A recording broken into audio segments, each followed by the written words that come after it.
আমি শুরুতেই বলছিলাম যে আমি যতক্ষণ না মেন্টালি অথবা ফিজিক্যালি অথবা পারিপার্শ্বিক যত ধরনের আম, আমাকে রেডি হওয়া উচিত, ঠিক মানে একদম ঠিকঠাক ওয়েতে আমি কাজটা করতে চেয়েছিলাম। আমার কোনো বাইন্ডিং ছিল না যে কাজ করতে হবে, কোনো তাড়া ছিল না। আমি মনে স্থির করেছি যে আমি আমার বাচ্চার সামনে দেন কাজ করতে পারবো, তখন কিন্তু আমি কাজ করা শুরু করেছি। এবং আমার সাথে এই পাশের ঘরেই আমার ছেলে ছিল, এবং আমি ওকে বললাম যে বাবা আমি শর্ট দিয়ে আসি, এবং ও আমাকে খুবই অ্যাপ্রিসিয়েট করলো। বুঝতে পারলাম যে ও ম্যাডাম যে চলো বাবা শুটিং দেখি, এই যে এটা হচ্ছে ক্যামেরা, এটা হচ্ছে এরকম। তো ওকে আমি ওভাবেই বড় করে আসলে শুটিং এ যেতে চেয়েছিলাম, মানে শুটিং ফ্রেন্ডলি করতে চেয়েছিলাম।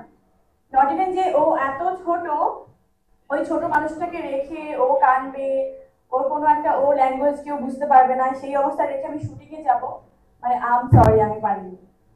আমি শুরুতে বলছিলাম যে আমি যতক্ষণ না মেন্টালি অথবা ফিজিক্যালি অথবা পারিপার্শ্বিক যত ধরনের আম, আমাকে রেডি হওয়া উচিত, ঠিক মানে একদম ঠিকঠাক ওয়েতে আমি কাজটা করতে চেয়েছিলাম। আমার কোনো বাইন্ডিং ছিল না যে কাজ করতে হবে, কোনো তাড়া ছিল না।